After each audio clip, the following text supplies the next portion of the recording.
Dear wanderer, you've found Luna Lake. I am Myra, guardian of the moon's silent vows. Hang your weariness upon the pine bough by the door. Tonight, our tale will rise from the lake's deepest heart.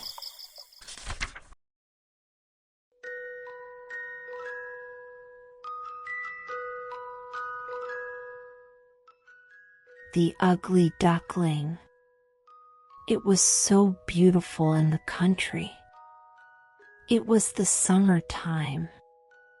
The wheat fields were golden, the oats were green, and the hay stood in great stacks in the green meadows.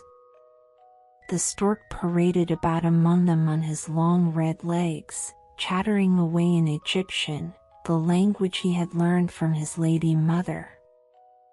All around the meadows and cornfields grew thick woods, and in the midst of the forest was a deep lake. Yes, it was beautiful, it was delightful in the country. In a sunny spot stood a pleasant old farmhouse circled all about with deep canals, and from the walls down to the water's edge grew great burdocks, so high that under the tallest of them a little child might stand upright. The spot was as wild as if it had been in the very center of the thick wood. In this snug retreat sat a duck upon her nest, watching for her young brood to hatch, but the pleasure she had felt at first was almost gone. She had begun to think it a wearisome task, for the little ones were so long coming out of their shells, and she seldom had visitors. The other ducks liked much better to swim about in the canals than to climb the slippery banks and sit under the burdock leaves to have a gossip with her. It was a long time to stay so much by herself. At length, however, one shell cracked, and soon another, and from each came a living creature that lifted its head and cried peep, peep. Quack, quack, said the mother. And then they all tried to say it, too, as well as they could, while they looked all about them on every side at the tall green leaves. Their mother allowed them to look about as much as they liked, because green is good for the eyes. What a great world it is, to be sure, said the little ones, when they found how much more room they had than when they were in the eggshell. Is this all the world, do you imagine? Said the mother. Wait till you have seen the garden.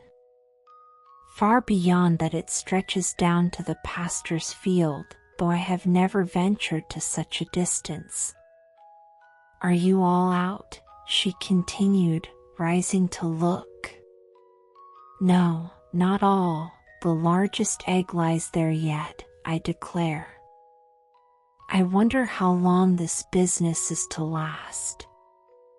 I'm really beginning to be tired of it, but for all that she sat down again.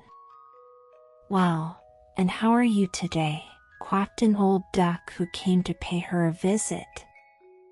There's one egg that takes a deal of hatching. The shell is hard and will not break, said the fond mother, who sat still upon her nest. But just look at the others. Have I not a pretty family? Are they not the prettiest little ducklings you ever saw? They are the image of their father, the good-for-naught. He never comes to see me. Let me see the egg that will not break, said the old duck. I've no doubt it's a guinea fowl's egg.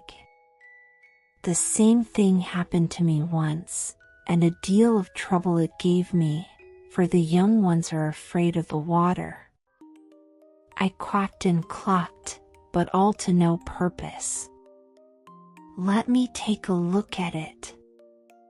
Yes, I am right, it's a guinea fowl, upon my word, so take my advice and leave it where it is. Come to the water and teach the other children to swim. I think I will sit a little while longer, said the mother. I have sat so long, a day or two more won't matter." "Very well, please yourself," said the old duck, rising, and she went away. At last the great egg broke, and the latest bird cried peep, peep, as he crept forth from the shell. How big and ugly he was! The mother duck stared at him and did not know what to think. "Really," she said, "this is an enormous duckling, and it is not at all like any of the others. I wonder if he will turn out to be a guinea fowl." "Well, we shall see when we get to the water, for into the water he must go, even if I have to push him in myself." On the next day the weather was delightful.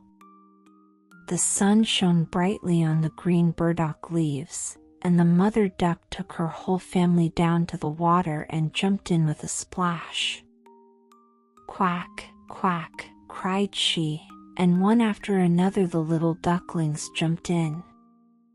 The water closed over their heads, but they came up again in an instant and swam about quite prettily, with their legs paddling under them as easily as possible. Their legs went of their own accord, and the ugly greycoat was also in the water, swimming with them. "Oh," said the mother, "that is not a guinea fowl. See how well he uses his legs, and how erect he holds himself. He is my own child, and he is not so very ugly after all, if you look at him properly. Quack, quack. Come with me now. I will take you into grand society and introduce you to the farmyard, but you must keep close to me or you may be trodden upon, and, above all, beware of the cat." When they reached the farmyard, there was a wretched riot going on. 2 families were fighting for an eel's head, which, after all, was carried off by the cat. "See, children, that is the way of the world," said the mother duck, wetting her beak, for she would have liked the eel's head herself. "Come, now, use your legs, and let me see how well you can behave. You must bow your heads prettily to that old duck yonder. She is the highest born of them all and has Spanish blood, therefore she is well off. Don't you see she has a red rag tied to her leg, which is something very grand and a great honor for a duck? It shows that everyone is anxious not to lose her, and that she is to be noticed by both man and beast. Come, now, don't turn in your toes. A well-bred duckling spreads his feet wide apart, just like his father and mother, in this way. Now bend your necks and say quack." The ducklings did as they were bade, but the other ducks stared, and said, "Look, here comes another brood, as if there were not enough of us already. And bless me, what a queer-looking object one of them is. We don't want him here." And then one flew out and bit him in the neck. "Let him alone," said the mother. "He is not doing any harm." "Yes, but he is so big and ugly." "He's a perfect fright," said the spiteful duck, "and therefore he must be turned out. A little biting will do him good." "The others are very pretty children," said the old duck with the rag on her leg, "all but that one. I wish his mother could smooth him up a bit. He is really ill-favored." "That is impossible, your grace," replied the mother. "He is not pretty, but he has a very good disposition and swims as well as the others or even better. I think he will grow up pretty, and perhaps be smaller. He has remained too long in the egg, and therefore his figure is not properly formed." And then she stroked his neck and smoothed the feathers, saying, "It is a drake, and therefore not of so much consequence. I think he will grow up strong and able to take care of himself.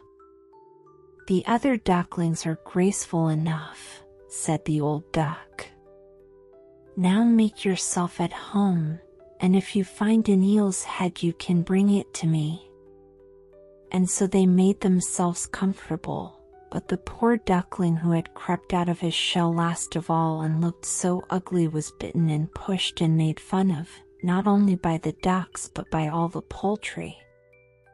He is too big, they all said, and the turkey cock, who had been born into the world with spurs and fancied himself really an emperor, puffed himself out like a vessel in full sail and flew at the duckling.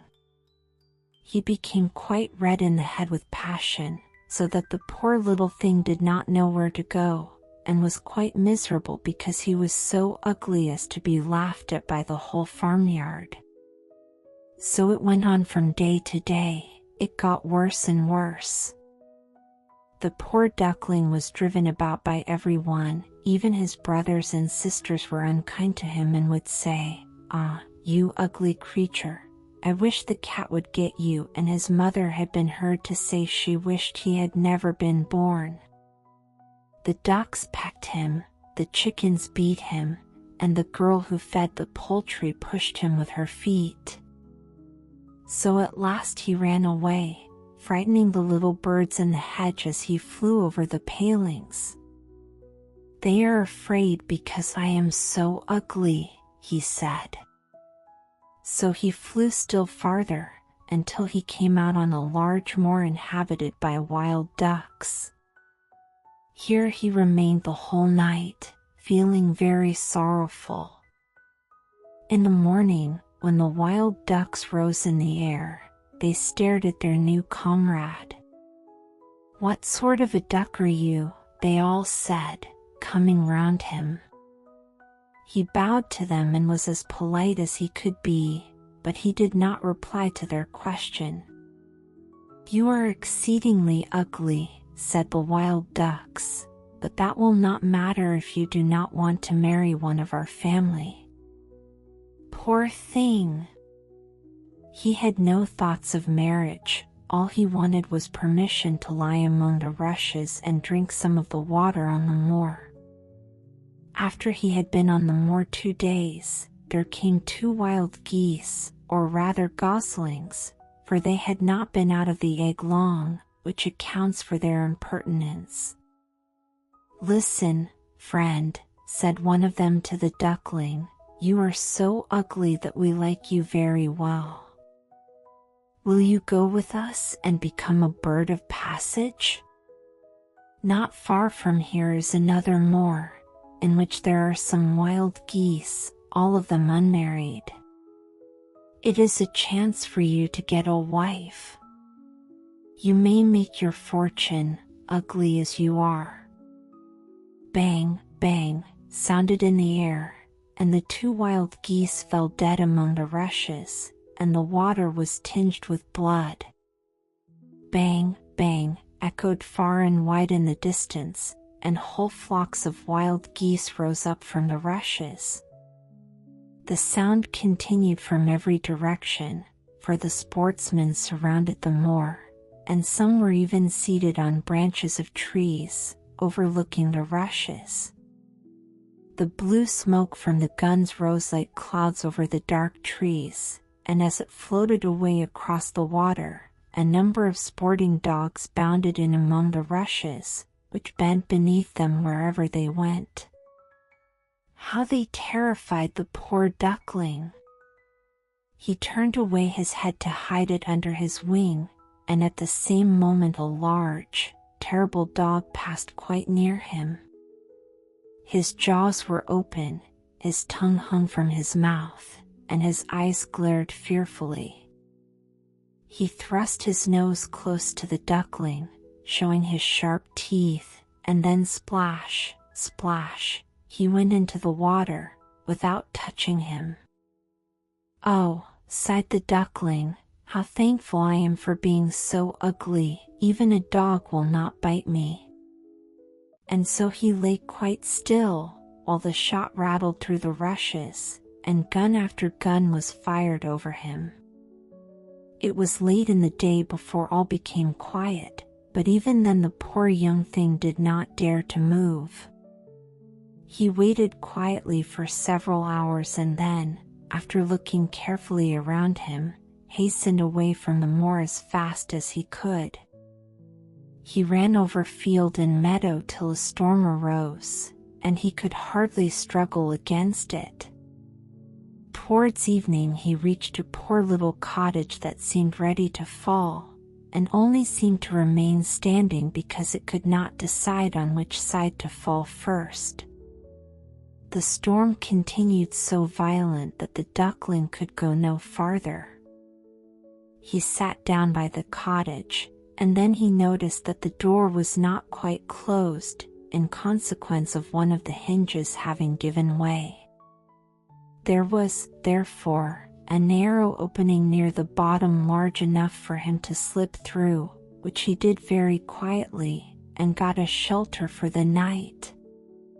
Here, in this cottage, lived a woman, a cat, and a hen. The cat, whom his mistress called my little son, was a great favorite.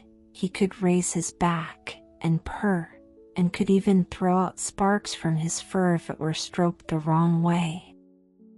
The hen had very short legs, so she was called Chickie Short Legs.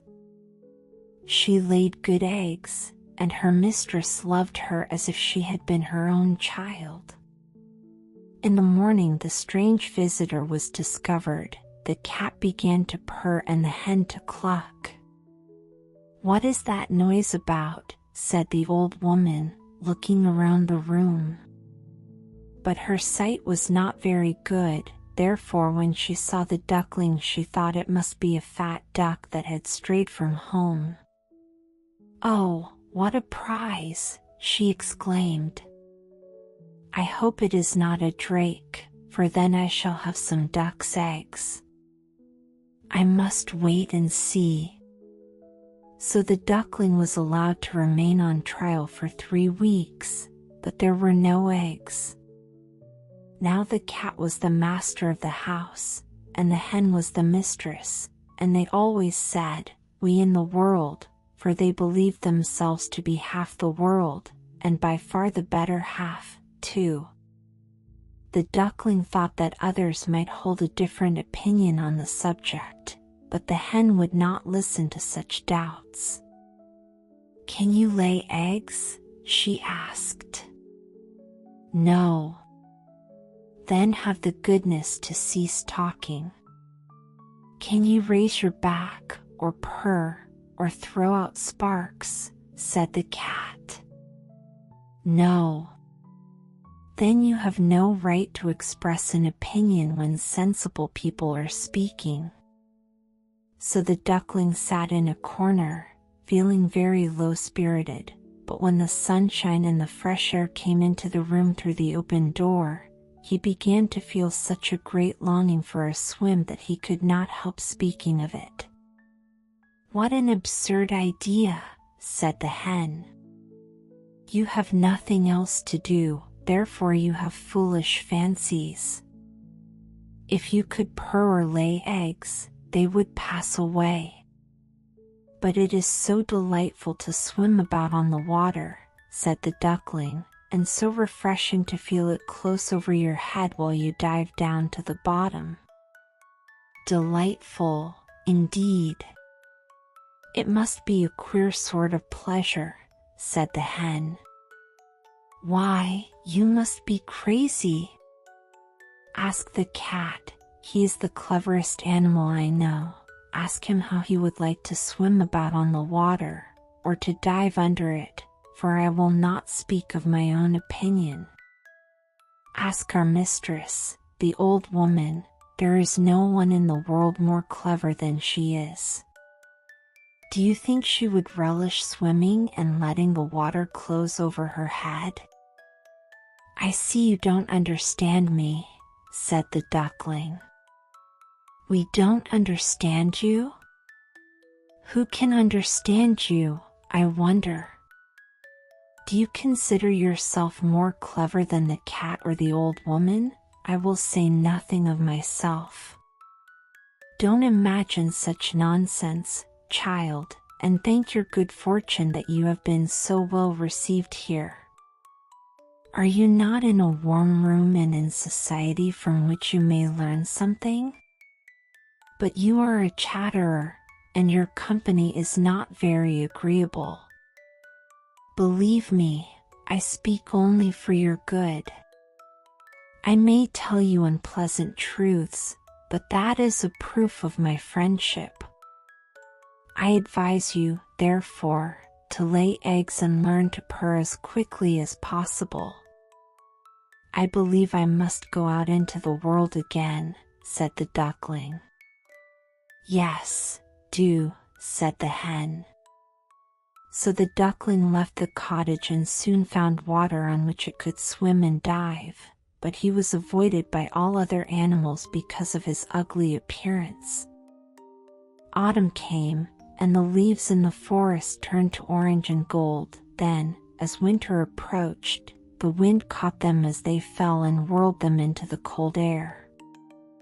The clouds, heavy with hail and snowflakes, hung low in the sky, and the raven stood among the reeds, crying, "Croak, croak." It made one shiver with cold to look at him. All this was very sad for the poor little duckling.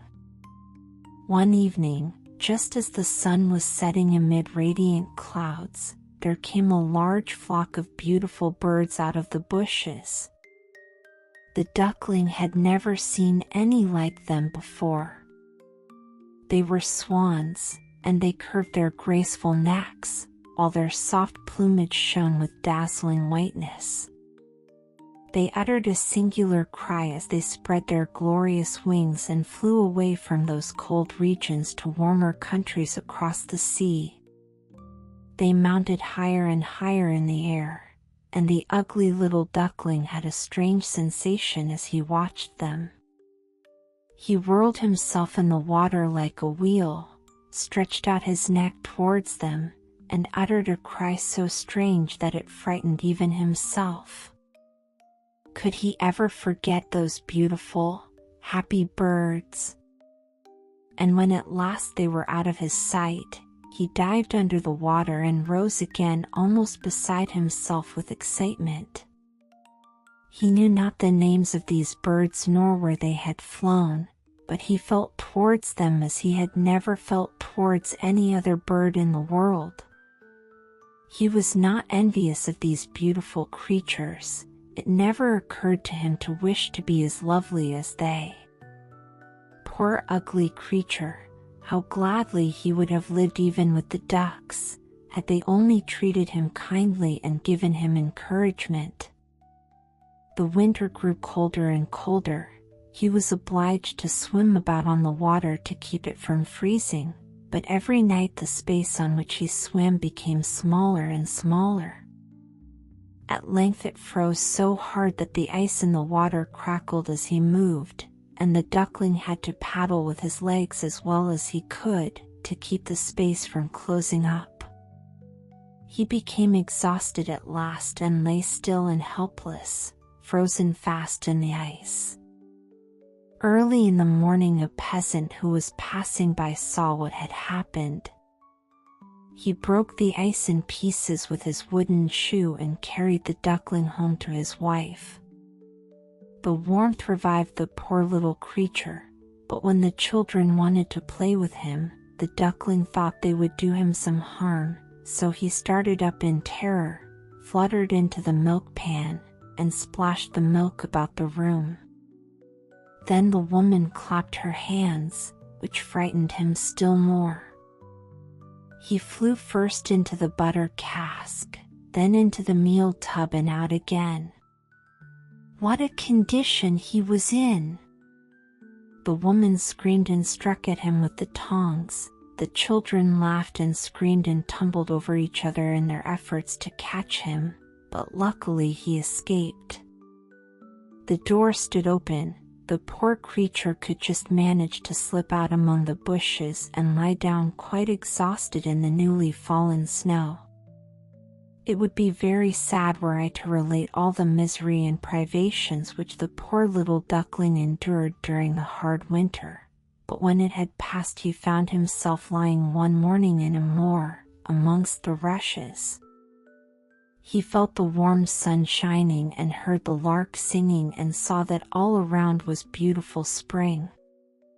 Then the young bird felt that his wings were strong, as he flapped them against his sides and rose high into the air.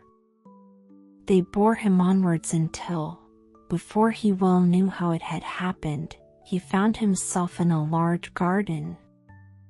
The apple trees were in full blossom, and the fragrant elders bent their long green branches down to the stream, which wound round a smooth lawn. Everything looked beautiful in the freshness of early spring. From a thicket close by came 3 beautiful white swans, rustling their feathers and swimming lightly over the smooth water. The ducklings saw these lovely birds and felt more strangely unhappy than ever. "I will fly to these royal birds," he exclaimed, "and they will kill me because, ugly as I am, I dare to approach them. But it does not matter. Better be killed by them than pecked by the ducks, beaten by the hens, pushed about by the maiden who feeds the poultry, or starved with hunger in the winter." Then he flew to the water and swam towards the beautiful swans. The moment they espied the stranger they rushed to meet him with outstretched wings. "Kill me," said the poor bird, and he bent his head down to the surface of the water and awaited death. But what did he see in the clear stream below? His own image, no longer a dark gray bird, ugly and disagreeable to look at, but a graceful and beautiful swan. To be born in a duck's nest in a farmyard is of no consequence to a bird if it is hatched from a swan's egg. He now felt glad at having suffered sorrow and trouble, because it enabled him to enjoy so much better all the pleasure and happiness around him, for the great swans swam round the newcomer and stroked his neck with their beaks, as a welcome. Into the garden presently came some little children and threw bread and cake into the water. "See," cried the youngest, "there is a new one," and the rest were delighted, and ran to their father and mother, dancing and clapping their hands and shouting joyously, "There is another swan come, a new one has arrived." Then they threw more bread and cake into the water and said, "The new one is the most beautiful of all. He is so young and pretty." And the old swans bowed their heads before him. Then he felt quite ashamed and hid his head under his wing, for he did not know what to do. He was so happy, yet he was not at all proud. He had been persecuted and despised for his ugliness, and now he heard them say he was the most beautiful of all the birds. Even the elder tree bent down its boughs into the water before him, and the sun shone warm and bright. Then he rustled his feathers, curved his slender neck, and cried joyfully, from the depths of his heart, "I never dreamed of such happiness as this while I was the despised ugly duckling." The bell. People said the evening bell is sounding, the sun is setting. For a strange wondrous tone was heard in the narrow streets of a large town. It was like the sound of a church bell, but it was only heard for a moment, for the rolling of the carriages and the voices of the multitude made too great a noise. Those persons who were walking outside the town, where the houses were farther apart, with gardens or little fields between them, could see the evening sky still better, and heard the sound of the bell much more distinctly. It was as if the tones came from a church in the still forest. People looked thitherward, and felt their minds attuned most solemnly. A long time passed, and people said to each other, "I wonder if there is a church out in the wood? The bell has a tone that is wondrous sweet. Let us stroll thither, and examine the matter nearer." And the rich people drove out, and the poor walked, but the way seemed strangely long to them, and when they came to a clump of willows which grew on the skirts of the forest, they sat down, and looked up at the long branches, and fancied they were now in the depth of the green wood. The confectioner of the town came out, and set up his booth there, and soon after came another confectioner, who hung the bell over his stand, as a sign or ornament, but it had no clapper, and it was tarred over to preserve it from the rain. When all the people returned home, they said it had been very romantic, and that it was quite a different sort of thing to a picnic or tea party. There were 3 persons who asserted they had penetrated to the end of the forest, and that they had always heard the wonderful sounds of the bell, but it had seemed to them as if it had come from the town. One wrote a whole poem about it, and said the bell sounded like the voice of a mother to a good dear child, and that no melody was sweeter than the tones of the bell. The king of the country was also observant of it, and vowed that he who could discover whence the sounds proceeded, should have the title of universal bell ringer, even if it were not really a bell. Many persons now went to the wood, for the sake of getting the place, but one only returned with a sort of explanation, for nobody went far enough, that one not further than the others. However, he said that the sound proceeded from a very large owl, in a hollow tree, a sort of learned owl, that continually knocked its head against the branches. But whether the sound came from his head or from the hollow tree, that no one could say with certainty. So now he got the place of universal bell ringer, and wrote yearly a short treatise on the owl, but everybody was just as wise as before. It was the day of confirmation. The clergyman had spoken so touchingly, the children who were confirmed had been greatly moved. It was an eventful day for them. From children they become all at once grown-up persons. It was as if their infant souls were now to fly all at once into persons with more understanding. The sun was shining gloriously. The children that had been confirmed went out of the town, and from the wood was borne towards them the sounds of the unknown bell with wonderful distinctness. They all immediately felt a wish to go thither, all except 3. One of them had to go home to try on a ball dress, for it was just the dress and the ball which had caused her to be confirmed this time, for otherwise she would not have come. The other was a poor boy, who had borrowed his coat and boots to be confirmed in from the innkeeper's son, and he was to give them back by a certain hour. The third said that he never went to a strange place if his parents were not with him, that he had always been a good boy hitherto, and would still be so now that he was confirmed, and that one ought not to laugh at him for it. The others, however, did make fun of him, after all.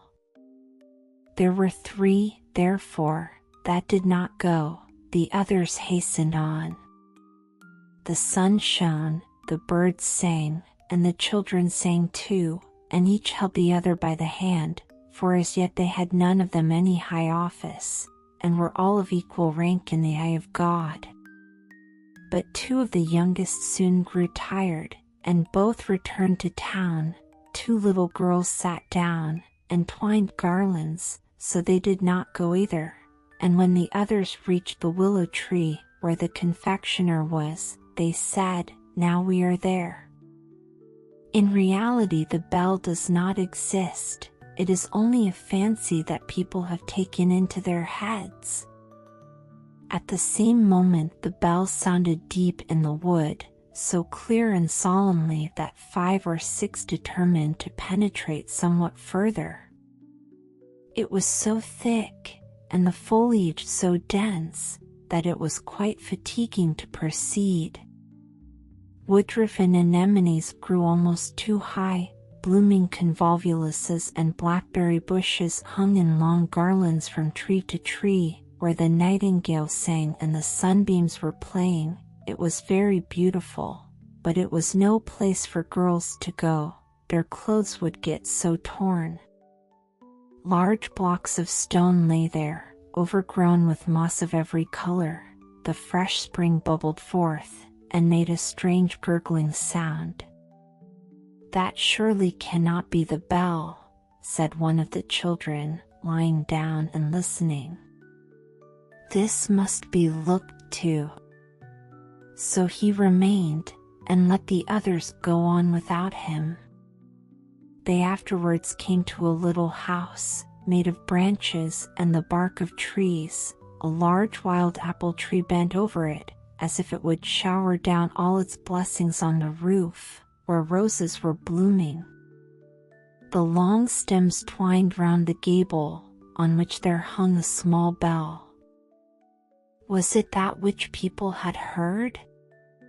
Yes, everybody was unanimous on the subject, except one, who said that the bell was too small and too fine to be heard at so great a distance, and besides it was very different tones to those that could move a human heart in such a manner.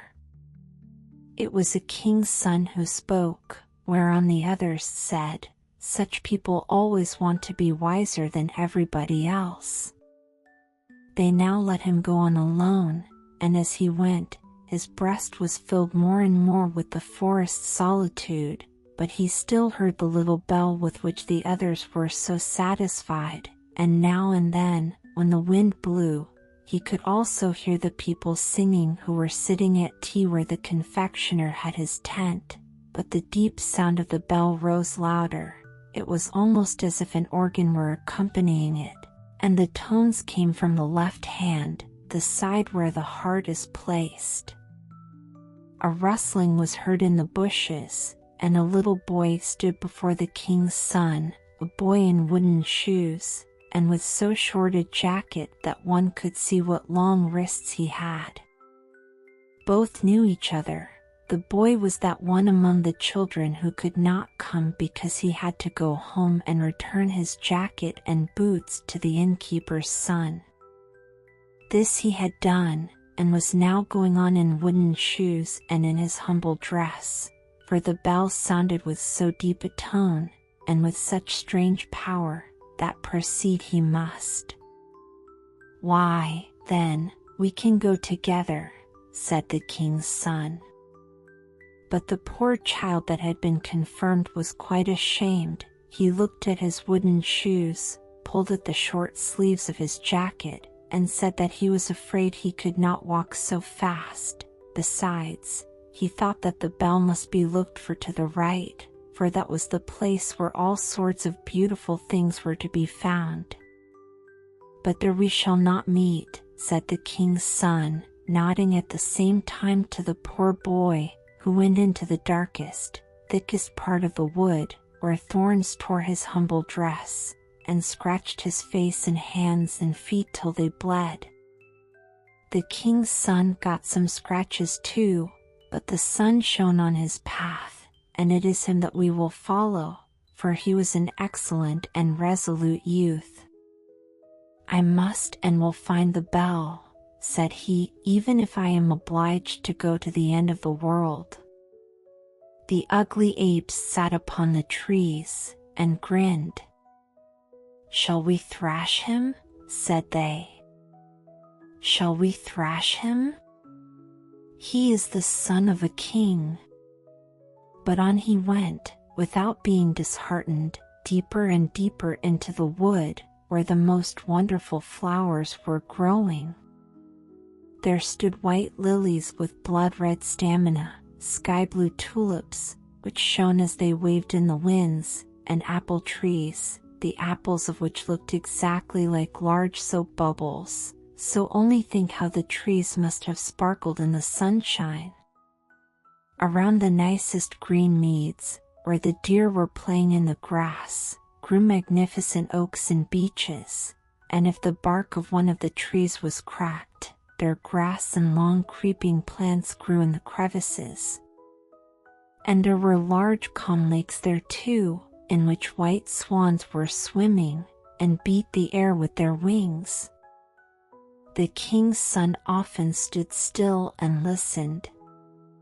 He thought the bell sounded from the depths of these still lakes, but then he remarked again that the tone proceeded not from there, but farther off, from out the depths of the forest. The sun now set, the atmosphere glowed like fire. It was still in the woods, so very still, and he fell on his knees, sung his evening hymn, and said, "I cannot find what I seek. The sun is going down, and night is coming, the dark, dark night. Yet perhaps I may be able once more to see the round red sun before he entirely disappears. I will climb up yonder rock." And he seized hold of the creeping plants, and the roots of trees climbed up the moist stones where the water snakes were writhing and the toads were croaking, and he gained the summit before the sun had quite gone down. How magnificent was the sight from this height! The sea, the great, the glorious sea, that dashed its long waves against the coast, was stretched out before him. And yonder, where sea and sky meet, stood the sun, like a large shining altar, all melted together in the most glowing colors. And the wood and the sea sang a song of rejoicing, and his heart sang with the rest. All nature was a vast holy church, in which the trees and the buoyant clouds were the pillars, flowers and grass the velvet carpeting, and heaven itself the large cupola. The red colors above faded away as the sun vanished, but a million stars were lighted, a million lamps shone, and the king's son spread out his arms towards heaven, and wood, and sea, when at the same moment, coming by a path to the right, appeared, in his wooden shoes and jacket, the poor boy who had been confirmed with him. He had followed his own path, and had reached the spot just as soon as the son of the king had done. They ran towards each other, and stood together hand in hand in the vast church of nature and of poetry, while over them sounded the invisible holy bell. Blessed spirits floated around them, and lifted up their voices in a rejoicing hallelujah. The leapfrog. A flea, a grasshopper, and a leapfrog once wanted to see which could jump highest, and they invited the whole world, and everybody else besides who chose to come to see the festival. 3 famous jumpers were they, as everyone would say, when they all met together in the room. "I will give my daughter to him who jumps highest," exclaimed the king, "for it is not so amusing where there is no prize to jump for." The flea was the first to step forward. He had exquisite manners, and bowed to the company on all sides, for he had noble blood, and was, moreover, accustomed to the society of man alone, and that makes a great difference. Then came the grasshopper. He was considerably heavier, but he was well-mannered, and wore a green uniform, which he had by right of birth. He said, moreover, that he belonged to a very ancient Egyptian family, and that in the house where he then was, he was thought much of. The fact was, he had been just brought out of the fields, and put in a pasteboard house, 3 stories high, all made of court cards, with the colored side inwards, and doors and windows cut out of the body of the Queen of Hearts. "I sing so well," said he, "that 16 native grasshoppers who have chirped from infancy, and yet got no house built of cards to live in, grew thinner than they were before for sheer vexation when they heard me." It was thus that the flea and the grasshopper gave an account of themselves, and thought they were quite good enough to marry a princess. The leapfrog said nothing, but people gave it as their opinion, that he therefore thought them more, and when the house dog snuffed at him with his nose, he confessed the leapfrog was of good family.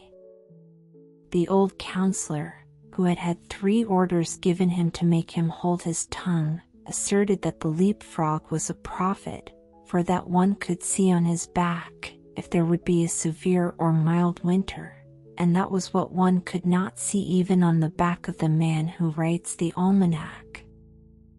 "I say nothing, it is true," exclaimed the king, "but I have my own opinion, notwithstanding." Now the trial was to take place. The flea jumped so high that nobody could see where he went to, so they all asserted he had not jumped at all, and that was dishonorable.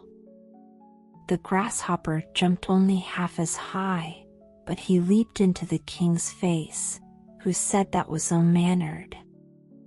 The leapfrog stood still for a long time lost in thought. It was believed at last he would not jump at all. "I only hope he is not unwell," said the house dog, when, pop, he made a jump all on one side into the lap of the princess, who was sitting on a little golden stool close by. Hereupon the king said, "There is nothing above my daughter, therefore to bound up to her is the highest jump that can be made. But for this, one must possess understanding, and the leapfrog has shown that he has understanding. He is brave and intellectual." And so he won the princess. "It's all the same to me," said the flea. "She may have the old leapfrog, for all I care. I jumped the highest, but in this world merit seldom meets its reward. A fine exterior is what people look at nowadays." The flea then went into foreign service, where, it is said, he was killed. The grasshopper sat without on a green bank, and reflected on worldly things, and he said too, "Yes, a fine exterior is everything. A fine exterior is what people care about." And then he began chirping his peculiar melancholy song, from which we have taken this history, and which may, very possibly, be all untrue, although it does stand here printed in black and white. The old house. In the street, up there, was a very old house. It was almost 300 years old, for that might be known by reading the great beam on which the date of the year was carved. Together with tulips and hop-bines there were whole verses spelled as in former times, and over every window was a distorted face cut out in the beam. The one story stood forward a great way over the other, and directly under the eaves was a leaden spout with a dragon's head. The rainwater should have run out of the mouth, but it ran out of the belly, for there was a hole in the spout. All the other houses in the street were so new and so neat, with large window panes and smooth walls, one could easily see that they would have nothing to do with the old house. They certainly thought, "How long is that old decayed thing to stand here as a spectacle in the street?" And then the projecting windows stand so far out, that no one can see from our windows what happens in that direction. The steps are as broad as those of a palace, and as high as to a church tower. The iron railings look just like the door to an old family vault, and then they have brass tops. That's so stupid. On the other side of the street were also new and neat houses, and they thought just as the others did, but at the window opposite the old house there sat a little boy with fresh rosy cheeks and bright beaming eyes. He certainly liked the old house best, and that both in sunshine and moonshine. And when he looked across at the wall where the mortar had fallen out, he could sit and find out there the strangest figures imaginable, exactly as the street had appeared before, with steps, projecting windows, and pointed gables. He could see soldiers with halberds, and spouts where the water ran, like dragons and serpents. That was a house to look at, and there lived an old man, who wore plush breeches, and he had a coat with large brass buttons, and a wig that one could see was a real wig. Every morning there came an old fellow to him who put his rooms in order, and went on errands. Otherwise, the old man in the plush breeches was quite alone in the old house. Now and then he came to the window and looked out, and the little boy nodded to him, and the old man nodded again, and so they became acquaintances, and then they were friends, although they had never spoken to each other, but that made no difference. The little boy heard his parents say, "The old man opposite is very well off, but he is so very, very lonely." The Sunday following, the little boy took something, and wrapped it up in a piece of paper, went downstairs, and stood in the doorway, and when the man who went on errands came past, he said to him, "I say, master, will you give this to the old man over the way from me? I have 2 pewter soldiers, this is one of them, and he shall have it, for I know he is so very, very lonely." And the old errand man looked quite pleased, nodded, and took the pewter soldier over to the old house. Afterwards there came a message. It was to ask if the little boy himself had not a wish to come over and pay a visit, and so he got permission of his parents, and then went over to the old house. And the brass balls on the iron railings shone much brighter than ever.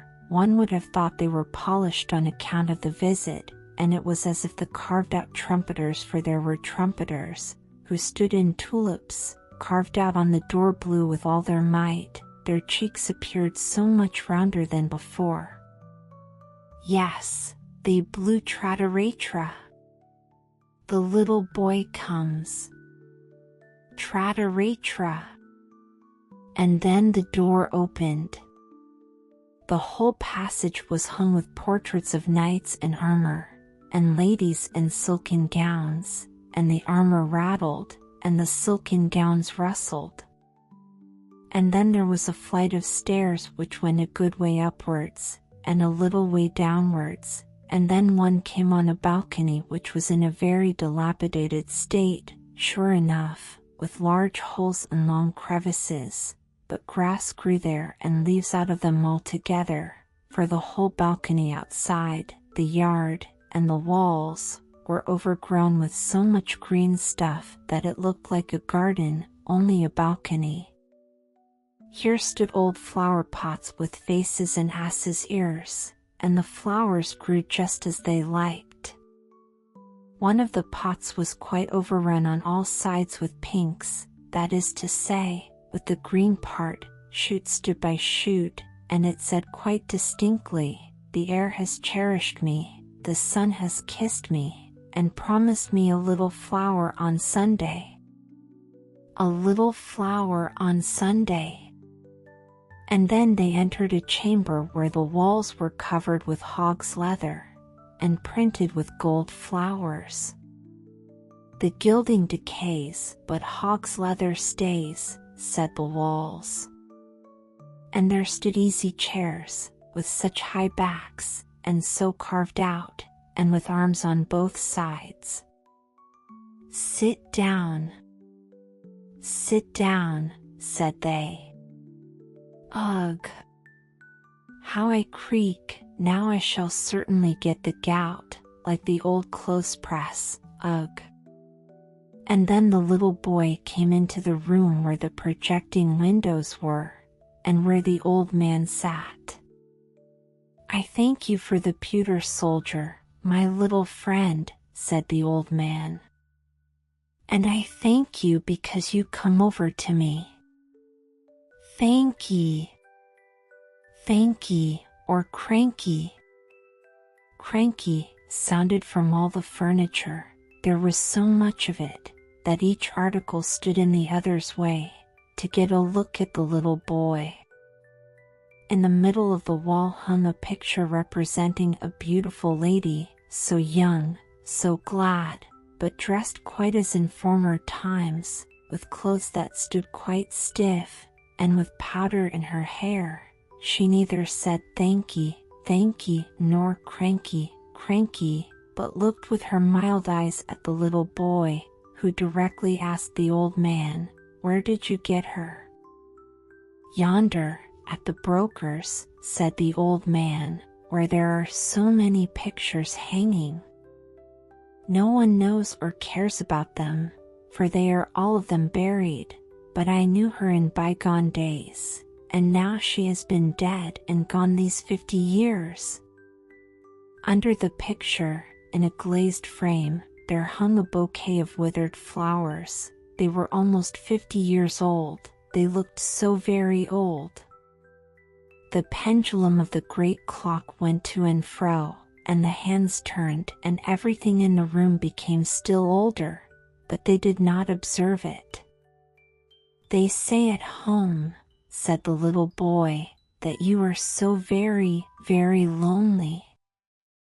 "Oh," said he, "the old thoughts, with what they may bring with them, come and visit me, and now you also come. I am very well off." Then he took a book with pictures in it down from the shelf. There were whole long processions and pageants, with the strangest characters, which one never sees nowadays, soldiers like the knave of clubs, and citizens with waving flags. The tailors had theirs, with a pair of shears held by 2 lions, and the shoemakers theirs, without boots, but with an eagle that had 2 heads, for the shoemakers must have everything so that they can say, "It is a pair." Yes, that was a picture book. The old man now went into the other room to fetch preserves, apples, and nuts. Yes, it was delightful over there in the old house. "I cannot bear it any longer," said the pewter soldier, who sat on the drawers. "It is so lonely and melancholy here. But when one has been in a family circle, one cannot accustom oneself to this life. I cannot bear it any longer. The whole day is so long, and the evenings are still longer. Here it is not at all as it is over the way at your home, where your father and mother spoke so pleasantly, and where you and all your sweet children made such a delightful noise. Nay, how lonely the old man is. Do you think that he gets kisses? Do you think he gets mild eyes, or a Christmas tree? He will get nothing but a grave. I can bear it no longer." "You must not let it grieve you so much," said the little boy. "I find it so very delightful here, and then all the old thoughts, with what they may bring with them, they come and visit here. Yes, it's all very well, but I see nothing of them, and I don't know them," said the pewter soldier. "I cannot bear it." "But you must," said the little boy. Then in came the old man with the most pleased and happy face, the most delicious preserves, apples, and nuts, and so the little boy thought no more about the pewter soldier. The little boy returned home happy and pleased, and weeks and days passed away, and nods were made to the old house, and from the old house, and then the little boy went over there again. the carved trumpeters blew, Trataratra. There is the little boy, Trataratra, and the swords and armor on the knights' portraits rattled, and the silk gowns rustled, the hog's leather spoke, and the old chairs had the gout in their legs and rheumatism in their backs. Ugh! It was exactly like the first time, for over there one day an hour was just like another. I cannot bear it, said the pewter soldier. I have shed pewter tears. It is too melancholy. Rather let me go to the wars and lose arms and legs.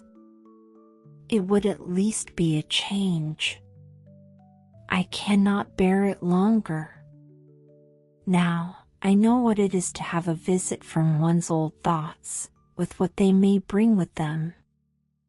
I have had a visit from mine, and you may be sure it is no pleasant thing in the end. I was at last about to jump down from the drawers. I saw you all over there at home so distinctly, as if you really were here. It was again that Sunday morning. All you children stood before the table and sung your psalms, as you do every morning.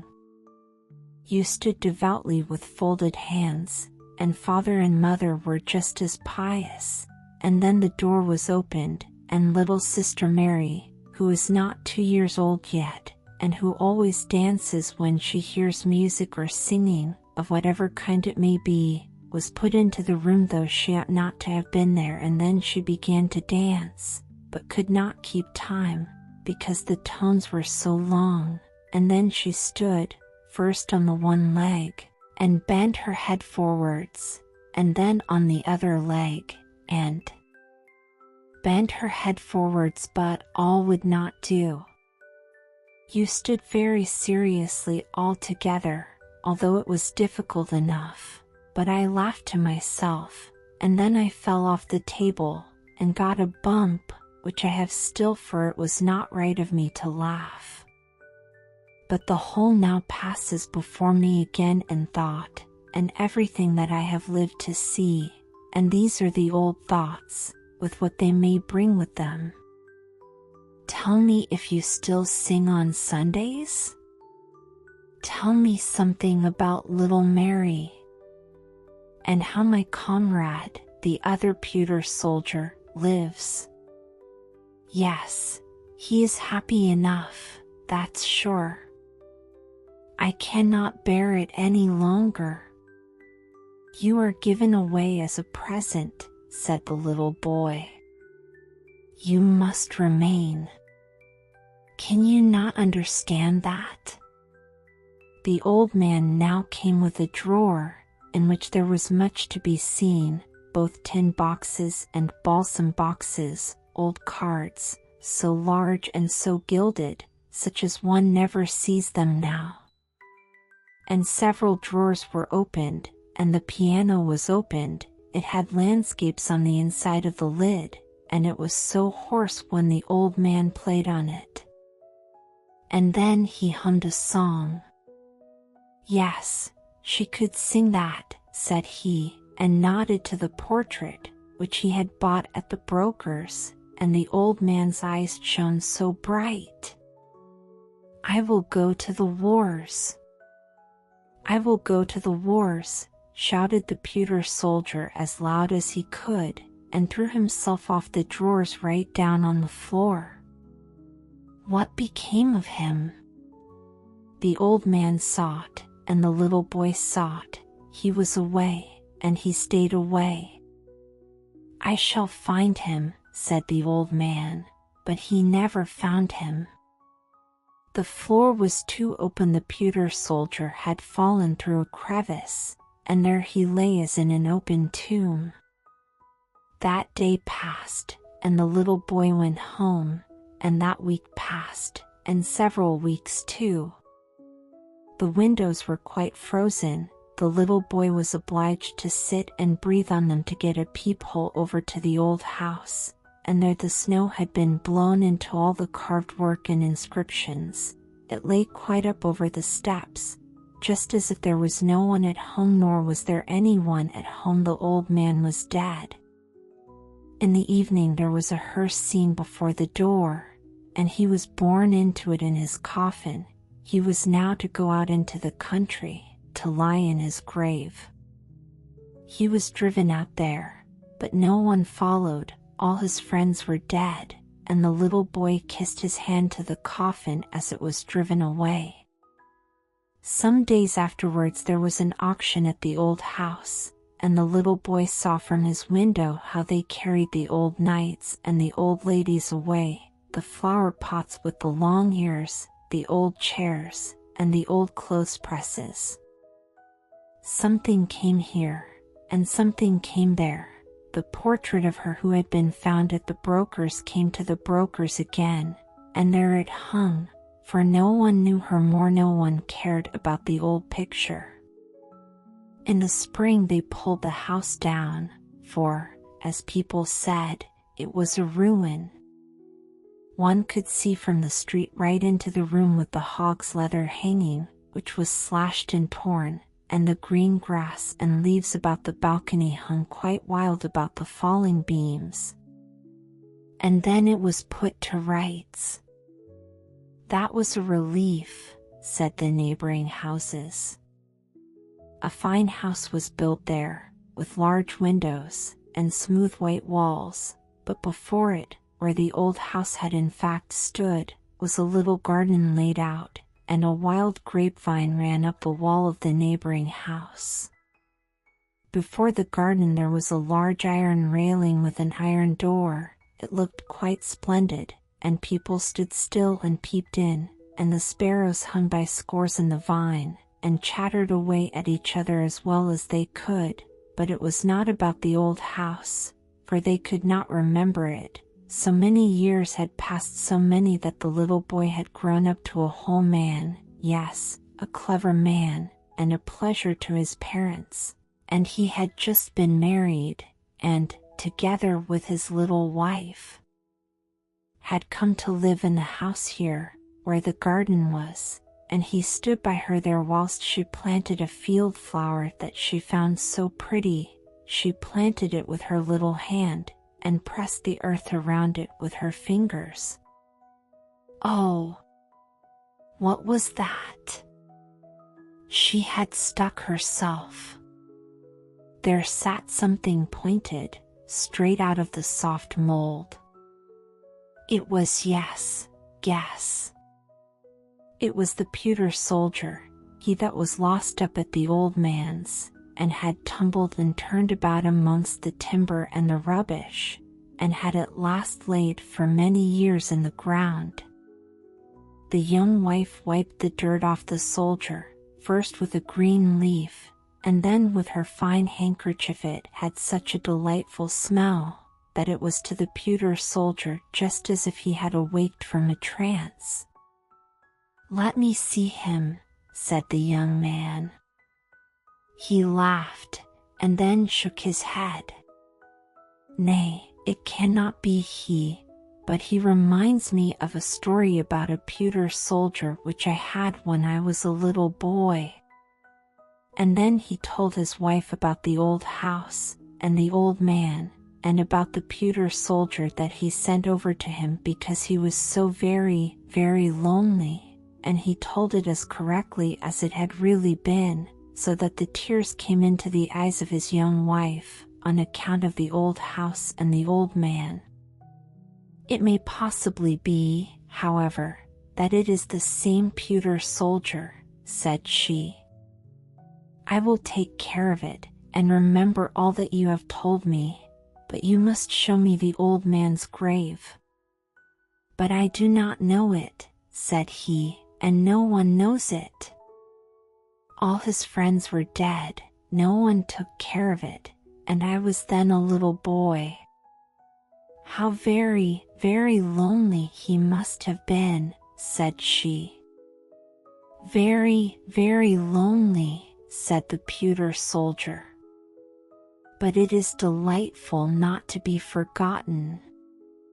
"Delightful," shouted something close by, but no one, except the pewter soldier, saw that it was a piece of the hog's leather hangings. It had lost all its gilding. It looked like a piece of wet clay, but it had an opinion, and it gave it. The gilding decays, but hog's leather stays.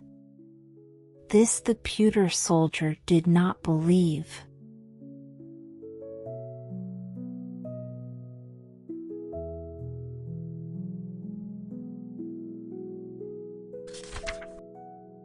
Dear voyagers of the ear, our tale-filled journey has gently unfurled its final chapter. Now, let your body soften into cloud-like mattresses. Allow your breath to drift weightlessly into pillows as we set sail upon a thoughtless odyssey of sonic waves. Next, flowing into your senses is brainwave lullaby music. When harmonies bloom, imagine yourself descending into a velvety ocean of starlit skies, each note a sculpted whisper of melatonin. Good night. May you gather 1,000 glowing dream fireflies within the shimmering nets of pi wave frequencies.